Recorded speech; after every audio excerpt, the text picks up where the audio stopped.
മനമലർ കൊയ്തു മഹേശ പൂജ ചെയ്യും മനുജന് മറ്റൊരു വേല ചെയ്തിടേണ്ട. ഒരു പുഷ്പം പോലും ഇറുക്കാതെ മനമലർ കൊയ്ത് പൂജ ചെയ്യാനാണ് ഗുരുദേവൻ ഉപദേശിക്കുന്നത്. മനമലർ എന്ന് പറഞ്ഞാൽ നമ്മുടെ ശുദ്ധമായ ചിന്തകളാണ്. എത്ര ശ്രേഷ്ഠമാണ്! ഇവിടെ നമ്മൾ മോശമായ ചിന്തകൾ എല്ലാം ഇല്ലാതാക്കി നമ്മുടെ ഏറ്റവും പരിശുദ്ധമായ ചിന്തകൾ കൊണ്ടാണ് പൂജ ചെയ്യുന്നത്. ചിന്തകൾ നന്നാവുമ്പോൾ മനുഷ്യൻ നന്നാവുന്നു, കുടുംബം നന്നാവുന്നു, സമൂഹം നന്നാവുന്നു, ലോകം നന്നാവുന്നു.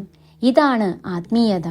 ഇങ്ങനെ നിസ്വാർത്ഥമായി സ്വയം ആത്മസമർപ്പണം നടത്തി ജീവിതം നയിക്കുന്നവരെ പ്രപഞ്ചം നയിച്ചുകൊള്ളും.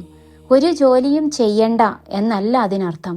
മറിച്ച് ആത്മസമർപ്പണം നടത്തി ജീവിക്കുന്ന ഒരുവൻ ചെയ്യുന്ന ഓരോ പ്രവൃത്തിയും അത്രമാത്രം നിസ്വാർത്ഥവും ലോകക്ഷേമത്തെ ഉണ്ടാക്കുന്നതുമായിരിക്കും.